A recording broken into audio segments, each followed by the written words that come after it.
Guys, তোমরা কি condom দুর্ঘটনার পোলা ঘরে দেখছো কোনোদিন? না দেখলে কোনো সমস্যা নাই, আজকে সেটাই দেখানোর জন্য তোমাদের সামনে হাজির হয়েছি। তো চলো ইন্ট্রো মাইরা মূল পয়েন্টে যাওয়া যাক।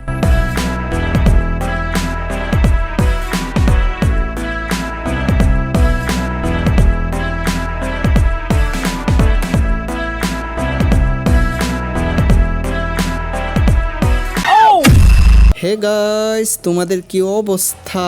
বরাবরের মতো নতুন এক আবালকে করতে চলে আসলাম শাইস্তা। তো তানহা নামক এক ফেসবুকের স্ট্রিমার কিছুদিন ধরে অনেক রোস্ট হইতাছিল। তারপরে ওকে গিয়ে আমি জিগাইলাম যে হ্যাঁ, তুমি যে এরকম রোস্ট হইতাছো, তো তোমার এই রোস্ট হওয়ার পিছনে কারণটা কি, মূল রিজনটা কি? তারপরে ওই সবকিছু আমাকে বললো যে এই কারণের জন্য আমাকে ওরা এরকম ভাবে রোস্ট করতেছে। ওকে রোস্ট করুক, ঠিক আছে, কিন্তু রোস্ট কাকে করা যায়? যাকে রোস্ট করার মতো উপযুক্ত কোনো রিজন থাকে, কোনো কারণ থাকে, তাকেই রোস্ট করা যায়। কিন্তু এই মেয়েটাকে যে এরা এরকম ভাবে মনে করো যে রোস্ট করতেছে, তো ওই রোস্ট করার পিছনে আমি কোনো কারণই খুঁজে পাই না। এখন চলো তাদের কি ইচ্ছা বা তারা কেন রোস্ট করতেছে, এটা ডিরেক্ট তানহার কাছ থেকেই জিজ্ঞাসা করে আসি।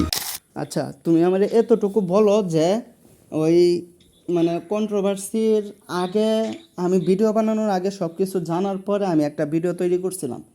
এরপরে যে এই কাজগুলো করতেছে, কেন করতেছে বা কি জন্য করতেছে?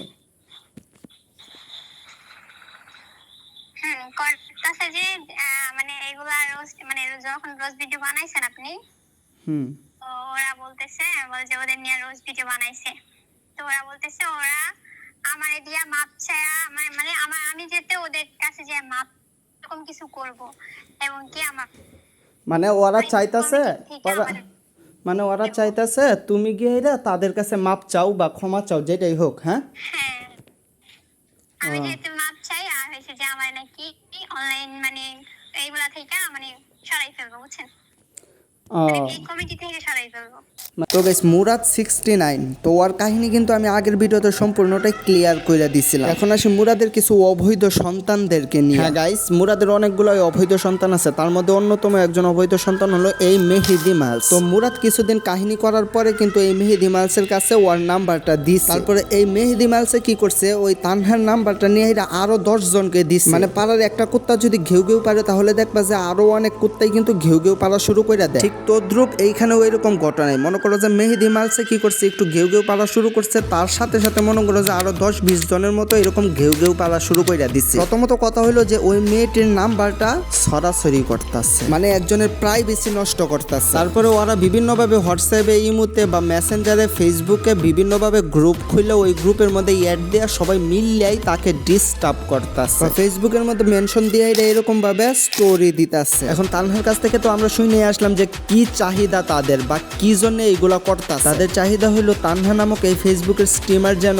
এই কমিউনিটির মাঝে না থাকে, বা এই তানহা গিয়া যেন ওদের কাছে মাপ চাই বা ক্ষমা চাই। এখন মেহেদি মালস, তুই আমাকে এতটুকু বুঝা যে তোর কাছে ক্ষমা চাওয়ার মতো তুই কি যোগ্যতাটা অর্জন করে ফেলছস, বা তুই কি এমন ছেলের ভালো হয়ে গেছস যে তোর কাছে ক্ষমা চাইতে হয়, বা ক্ষমাটা কেন চাইতে হইব, এইগুলা একটু আমার বুঝা, একটু ক্লিয়ার কর। কমেন্ট বক্সে আইসা তো কুত্তার 3 নাম্বার বাচ্চার মতো ঠিকই চিল্লাইতে পারস, সামনাসামনি চিল্লানোর মতো তোর মুরত নাই। হোয়াইট খাঁটি মাদার চুতের মা বোনকে কেমনে চুদতে হয় এটাই এখন দেখামু। তো মেহেদি মালস, তোর নামটা উচ্চারণ করতে গেলে আমার একটু ডিস্টার্ব হইতাছে, তো তোকে আমি মেহেদি খাঙ্কির পোলা নামে ডাকবো। তো তোর কিছু আমি রোস্ট ভিডিও দেখছিলাম, তো তোর রোস্ট ভিডিওর ক্লিপ আমি আমার এই ভিডিওতে ইউজ করতেছি না, এই কারণে তোর ওই রোস্ট ভিডিওর ক্লিপগুলো যদি আমি আমার এই ভিডিওতে দিই, তাহলে এরকম মনে হইব যে কয়েক সেকেন্ডের ক্লিপ লাগাই এই ভিডিওটারই নষ্ট করে দিছি আমি। তোর রোস্ট ভিডিও দেখার পরে আমার কাছে মনে হয়েছে যে হালাইকে আসলে আবাল চুদা নাকি। রোস্ট ভিডিও করার জন্য কিন্তু কিছু লজিকের প্রয়োজন বা কিছু প্রমাণের প্রয়োজন, যেটা আমি এই খানকির পোলা নামক মেহেদি মালসের ভিডিওতে কোনো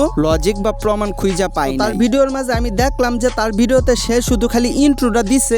হোয়াইট খানকির পোলা গরো আবার ইন্ট্রো আছে। আচ্ছা যাই হোক, তো তার ভিডিওতে মনে করো যে শুধু মানে একটা পুলারে মানে কোনো লজিকের সিটা ফিটাও নাই বা কোনো প্রমাণের কোনো সিটা ফিটাও নাই। তো তার ভিডিওর মাঝে আমি দেখলাম এক পুলারে শুধু মানে হুদাই বক্তাছে। এই ধরো আমি একটা ইন্ট্রো দিয়ে আসলাম, হেই আই এম কেজিদীপ ইজ ব্যাক, তারপরে মনে করো যে কয়েকটা গালি দিলাম, তো গালির সিস্টেম গুলো থাকবো এই যে এরকম, হে গাইস আই এম কেজিদীপ, কি করছি তোমরা কি জানো? এই মেহেদি মালস নামক খানকির পোলার আম্মুকে নিয়ে গেছিলাম আমি বাংলাদেশের ময়মনসিংহ জেলার সানাদিয়া পচা পুষ্করণী পাড়ের পুনার মধ্যে 2টা বিল্ডিং এর চিপার মধ্যে নিয়ে হাইরিয়া ইচ্ছা মতো না তেল লাগায়া চুটছি। ওই দিন ওই 2 বিল্ডিং এর চিপার মধ্যে প্রায় 1 গ্যালাস পানিও আমি ডালছি। আর ওই 1 গ্যালাস পানি থেকে জন্ম হয় মেহেদি মালস নামক এক খাঙ্কির পোলা। ওই সময় তো আর বুঝি নাই যে এরকম ভাবে যদি কন্ডম ছাড়াই আমি এই কাজটা করি বা 1 গ্যালাস পানি ওর ভিতরে ঢুকাই, তাহলে এরকম ভাবে মেহেদি মালসের মতো এক খাঙ্কির পোলা জন্ম হইব। তো মেহেদি মালস, তোকে আমি বলতাছি খাঙ্কির পোলা, তুই যে স্টোরি দিয়ে এটা তাকে মেনশন করে অপমান করতাছস বা তার নাম্বারটা সরাসরি করতাছস, এটা করে তুই কি প্রমাণ করতাছস জানোস? তুই একটা হিজড়া চোদা, যার কিছু প্রুফ করার মুরদ নাই বা যার কিছু লজিক দিয়ে কোনো কথা বলার মুরদ নাই। তোর এই কাহিনী দেখার পরে আমার কাছে মনে হলো তোর কাছে কোনো লজিক্যালি কথাবার্তা বা কোনো প্রুফ না থাকায় বাংলা ছবির ভিলেন মিশা সওদাগরের মতো খিংডায় বাহির করতাছস ওর দুর্বল জায়গা কোনটা আছে। আজকের ভিডিওতে আমি তেমন কোনো বাস দেই নাই বা ভূত চালান ওইরকম ভাবে দেই নাই। এটা ছিল আমার দেওয়া মাত্র 1%। পারলে লজিক দিয়ে কোনো কথা বলিস। আর ওই যে ওই মেয়ের নামে মনে কর যে এই যে ফেক আইডি খুলে আইরা ওইরকম তোরা নিজেরা আলাপ করে ওই মেয়েকে নিয়ে ফাঁসানোর চেষ্টা চালায়া যাইতাছস, ওইসব হিজরামি বাদ দে আল্লাহ, বুঝছস? যদি পারস তাহলে কোনো লজিক দিয়ে কথা বলিস বা কোনো প্রমাণ নিয়ে আসিস।